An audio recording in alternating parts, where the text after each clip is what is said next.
Okay, അപ്പോൾ ഇന്ന് നമ്മൾ ഓണപരീക്ഷയുടെ ക്വസ്റ്റ്യൻസാണ് നോക്കുന്നത്. സാമൂഹ്യശാസ്ത്രം 2017-18 ക്വസ്റ്റ്യൻസാണ് നോക്കുന്നത്. ആദ്യത്തെ ക്വസ്റ്റ്യൻ നോക്കാം. ഇനി ഇത് മിനിമൈസ് ചെയ്തിട്ട് ഞാനിതിൻ്റെ ആൻസർ കാണിക്കാം. ABC നോക്കി വെക്കാം.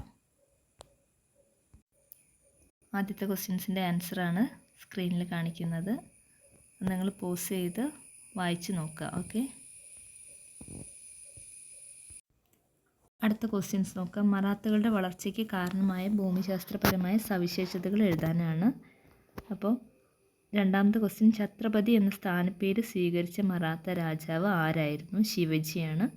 മൂന്നാമത്തെ ക്വസ്റ്റ്യൻ, മറാത്ത സാമ്രാജ്യത്തിൻ്റെ ആസ്ഥാനം എവിടെയായിരുന്നു? പൂനെ. ഇനി പ്രവർത്തനം 2 എ ക്വസ്റ്റ്യൻ്റെ ആൻസർ ഞാനിപ്പോൾ കാണിക്കാം. എ ക്വസ്റ്റ്യൻ്റെ ആൻസറാണ് കാണിക്കുന്നത്. സ്ക്രീനിൽ നിങ്ങൾ സ്റ്റോപ്പ് ചെയ്ത് വെച്ചിട്ട് വായിച്ച് നോക്കുക. ഓക്കെ,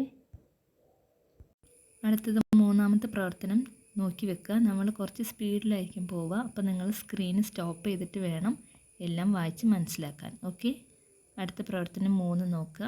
അതിൻ്റെ ആൻസർ കാണിക്കാം. 3ൻ്റെ ആൻസറാണ്, മധ്യകാല ഇന്ത്യയിൽ നിരവധി വിദ്യാകേന്ദ്രങ്ങൾ ഉണ്ടായിരുന്നു. ലോകത്തിൻ്റെ വിവിധ ഭാഗങ്ങളിൽ നിന്നുള്ള വിദ്യാർത്ഥികൾ ഈ വിദ്യാകേന്ദ്രങ്ങളിൽ അറിവ് തേടിയെത്തി. എ ക്വസ്റ്റ്യൻ്റെ ആൻസറാണിത്. ബി ക്വസ്റ്റ്യൻ നോക്കുക, നന്നായിട്ട് വായിക്കുക.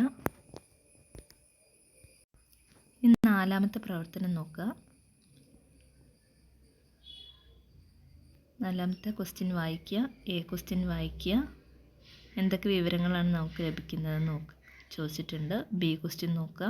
തന്നിരിക്കുന്ന മധ്യകാല ഇന്ത്യയുടെ ഭൂപടത്തിൽ ധാക്ക, കാഞ്ചീപുരം, മധുര, സൂറത്ത് എന്നീ നഗരങ്ങൾ രേഖപ്പെടുത്തുക. അത് നമ്മൾ ടെക്സ്റ്റിലുണ്ട്, നമുക്കൊന്ന് നോക്കാം. ഓക്കെ, അപ്പോൾ ഭൂപടം നന്നായിട്ട് നോക്കുക. ഭൂപടം എല്ലാം നന്നായിട്ട് പഠിക്കണം. അത് നിങ്ങൾ ടെക്സ്റ്റിൽ നോക്കി പഠിക്കുക.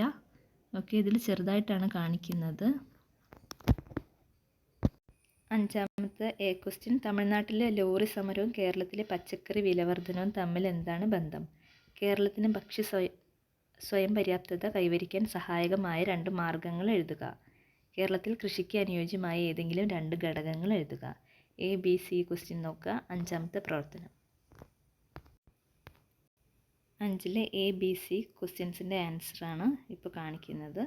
അത് നന്നായിട്ട് വായിക്കുക.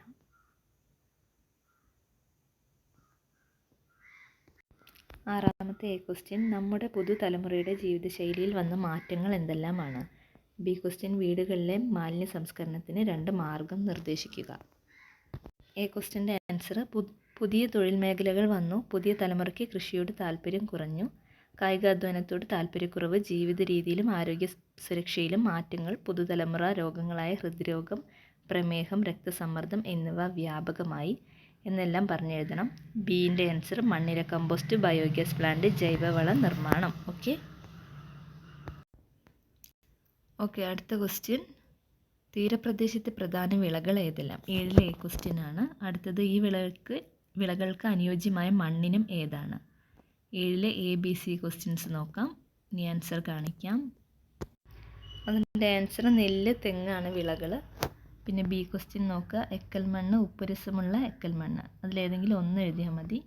സി ക്വസ്റ്റ്യൻ്റെ ആൻസർ നോക്കുക. ഓക്കെ, ഇനി നമുക്ക് 8ാമത്തെ ക്വസ്റ്റ്യൻ നോക്കാം.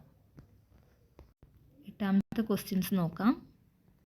ഇത് കുറച്ച് ക്ലിയർ കുറവാണ്. നമ്മുടെ ദൈനംദിന ജീവിതത്തിൽ നാം ഓരോരുത്തരും നിരവധി സാധനങ്ങളും സേവനങ്ങളും ഉപയോഗിക്കുന്നുണ്ടല്ലോ. ഇതിൻ്റെ അടിസ്ഥാനത്തിൽ ഉൽപ്പാദനത്തെയും ഉൽപ്പന്നത്തെയും നിർവചിക്കാനാണ് പറഞ്ഞിട്ടുള്ളത്. ബി ക്വസ്റ്റ്യൻ, നിങ്ങൾ ഉപയോഗിക്കുന്ന പുസ്തകത്തിൻ്റെ ഉൽപ്പാദനത്തിലെ ഏതെങ്കിലും 2 ഘട്ടങ്ങൾ എഴുതുക. ഓക്കെ, ഇനി നമുക്ക് ആൻസർ നോക്കാം. അപ്പോൾ ഇതാണ് 8ാമത്തതിൻ്റെ ആൻസർ. അപ്പോൾ എല്ലാവരും നന്നായിട്ട് വായിച്ച് മനസ്സിലാക്കി എക്സാം എഴുതുക. All the very best.